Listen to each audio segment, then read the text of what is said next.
我曾经对现况很不满意，心里有一些比较强烈的愿望，但是一直不敢去做。刚刚经历过一点点高兴的事情，马上就会回到自我负面的一些批评跟信念里面。直到最近我才开始感受到，好像有一个长久的改变开始了。神经具有改变跟适应的能力，当一个资讯重复的次数越多，传达的路径就会变得越强。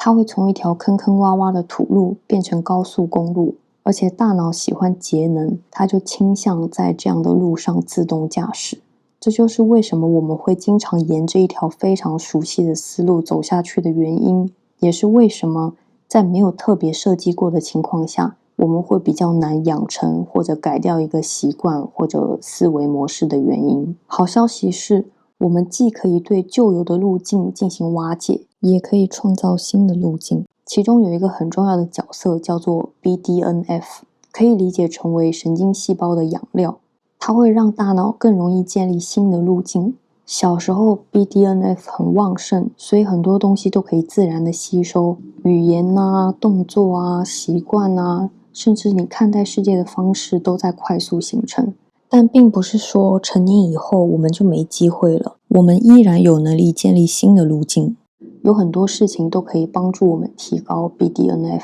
好，现在我们已经有了一个新的视角，接下来我将会一边分享在那些看不到的地方到底发生了什么事情，一边讲有哪一些方法可以帮助我们应对这些状态。生活总是充满挑战的，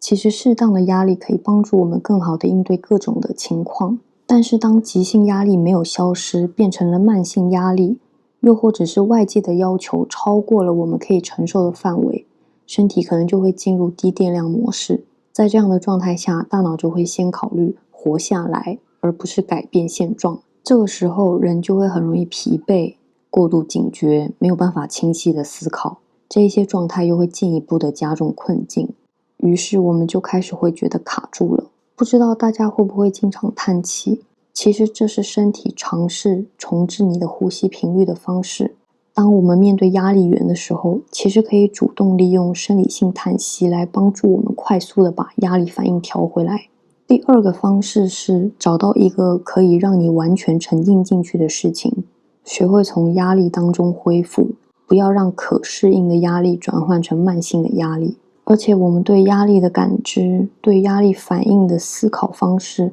都会影响我们对这个事件的生理反应跟情绪反应。那如果你已经有慢性压力了，也不需要急着一下子就改变很多事情。实际上一个小小的改变，它可能会引发一连串的效应。这一些技巧是你可以去尝试使用的。那如果这些方式你都不喜欢，那么就可以去找缩小杏仁核，恢复副交感神经系统正常工作的办法。当压力很大、疲倦或者强烈的情绪产生的时候，负责理性思考的前额叶会变得没有那么好用，我们会难以清晰的思考，更容易被情绪带走。如果有强烈的情绪来袭的时候，刚刚提到的生理性叹息是一个很好的工具。第二个办法是我们可以走出去，透过扩大视野，也可以给我们的前额叶，也就是逻辑脑空间，帮助我们更好的分析情况。辨认情绪可以让我们很清楚地了解真实的感受，而命名这一个举动可以调用前额叶活动，让我们重新对情况获得控制感。情绪本身没什么，真正让人困住的是在长期的情绪跟压力下，我们开始产生对自己的偏见。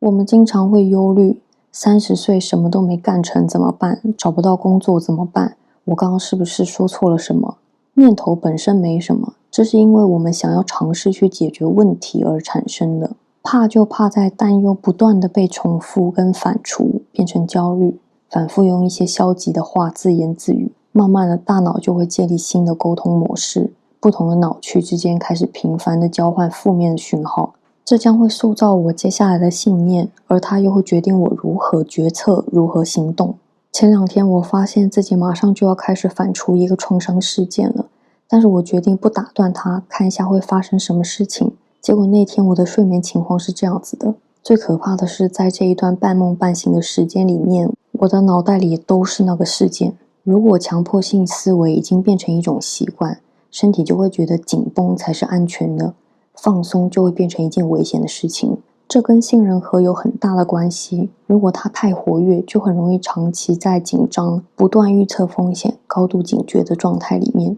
在没什么好怕的时候也会紧张起来。持续的焦虑也很有可能是因为它进了习惯回路里，当提示出现，大脑就会自动触发接下来的反复思考，来试图重新获得控制感，减轻我们感知到的威胁。虽然暂时缓解了焦虑，但是却增强了回路。尤其要警惕我们在焦虑暂时缓解之后，是不是会马上开始滑手机。它会释放多巴胺，而且是一种非常短效的多巴胺，会让大脑还想再来一次这一整套流程。打破这个回路的第一步是识别提示。如果可以在进入回路之前就认出它，我们就有很大的几率可以停止强迫性的思考。随着我们不断的觉察与练习，这个回路就会越来越弱。另一个很重要的问题是，我们是如何看待这些事件的？它真的是我想的那样子吗？最近对我来说，还有一个帮助很大的是 John 的冥想课，我每天都会打开。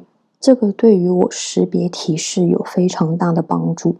出去散步其实是我自己觉得很好的一个方式。当我们眼睛在左看右看的时候，就会不自觉激活前额叶的网络，让情绪脑暂时往后退。可以说我的改变就是从散步开始的。还有一个我们可以做的事情是视觉化。我们既可以提前预演，在特定的情境下，我可以怎样感受，怎样反应，否则真正面临那个情境的时候，就很容易退回我们熟悉的自动的模式。也可以把正在困扰你的事情写下来，去寻找突破口，或者是告诉自己，我已经想到这里了，下次不用再全部重新想一遍。这支影片里面提供的方法不需要你马上全部都可以做到，它们只是另外一个视角。当你下一次陷进去的时候，也许会多认出来一点现在正在发生什么事情。改变不需要从大的地方开始，哪怕今天只是把它放在心里，等到有一天在情绪来的时候，我们多停了1秒钟，那就已经是开始了。我也准备了一个互动地图，你可以用它来判断自己处在哪一种状态，找到当下最适合的一个入口。如果你已经决定好要开始做些什么了，我也有方法可以让新的回路建立得更轻松。希望今天的影片对你有一点点帮助，加油，拜拜。